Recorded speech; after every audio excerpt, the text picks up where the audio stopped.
Thanks for staying with us. The biggest democracy on our continent, Nigeria, is going to the polls this week in presidential elections that could see a break from the past where there have usually been two main candidates. Now, this time around, there are three main candidates, but there's also a huge surge in fake news or deliberate disinformation designed to try and change the way that people will vote. Kate Wilkinson is the Deputy Chief Editor at Africa Check and joins me now to talk about this.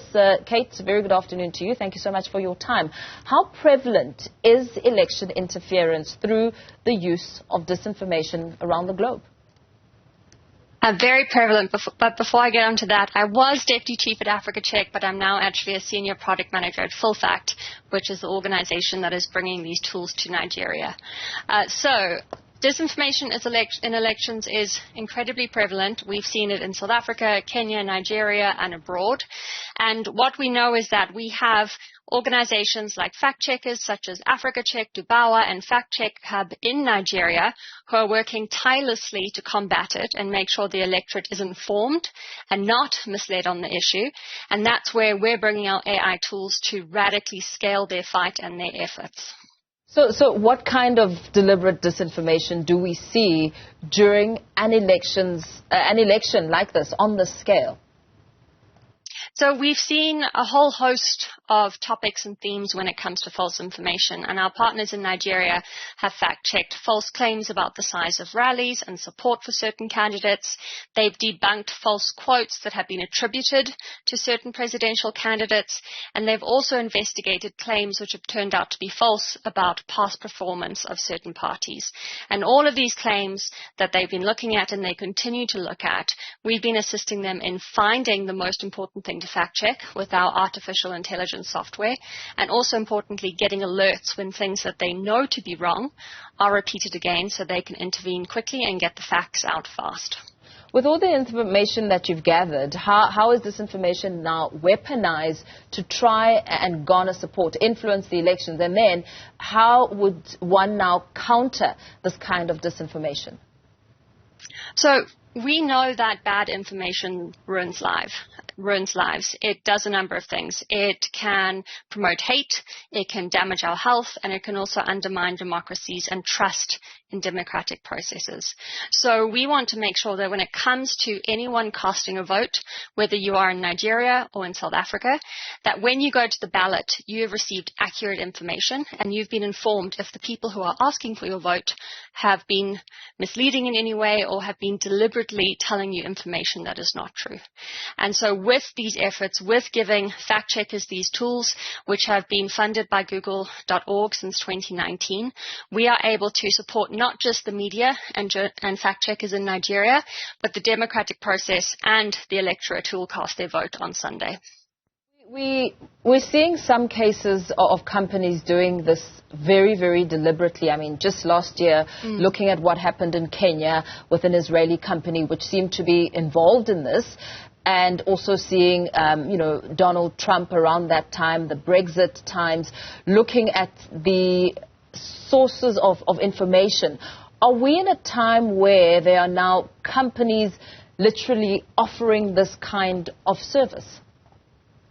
So for a long time, for really as long as people have shared information and tried to garner support, there has been false information, propaganda, disinformation. What we see now is that it's able to be shared on a scale and in a speed that has never been seen before. Like you mentioned, there are certain online platforms, companies who are able to disseminate and craft false narratives that are incredibly effective at misleading and can reach hundreds of thousands, millions of people in less than a day. That's why we've developed our tools, because we need to fight fire with fire.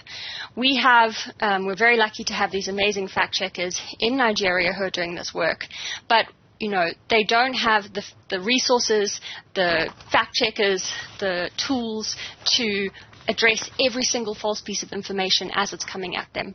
So with artificial intelligence, with the tools that we've built, that we've been rolling out and we've been providing to fact checkers, they now have the arsenal of being able to evaluate hundreds of thousands of sentences every single day. They're able to look at claims made by certain people, and they're also able to monitor important platforms like you mentioned, like Facebook, Twitter, and Instagram, so that if there is misleading information, if someone is trying to sway the vote or mislead people on an important topic before the election, fact checkers can find that fast, they can interrogate it, they can do their amazing work with the support of the AI so that they can inform the electorate quickly and make sure they have an accurate understanding when it comes to voting day. So how is the electorate then, made to be meant to be aware? What is there that would stand out in such a time, in such a climate? So we have worked with a number of fact checkers across the continent. We've worked with Africa Check in South Africa, Kenya and Nigeria, and now Dubawa and the Fact Check Hub in Nigeria. They all are fact-checking organizations which interrogate, report, and publish and disseminate their findings. They have media literacy campaigns. They reach out and work with politicians who make these claims. But importantly, in Nigeria, what we've seen in the lead up to the election this Sunday is that fact checkers, media organizations, as well as civil society groups have come together for the Nigerian Fact Checkers Coalition.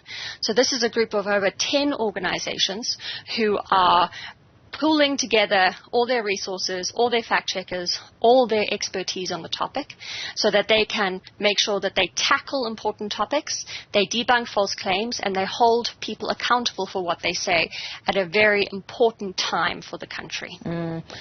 Do you think when it comes to even more accountability, is this a time perhaps where there should be naming and shaming and companies and their governments being brought to account?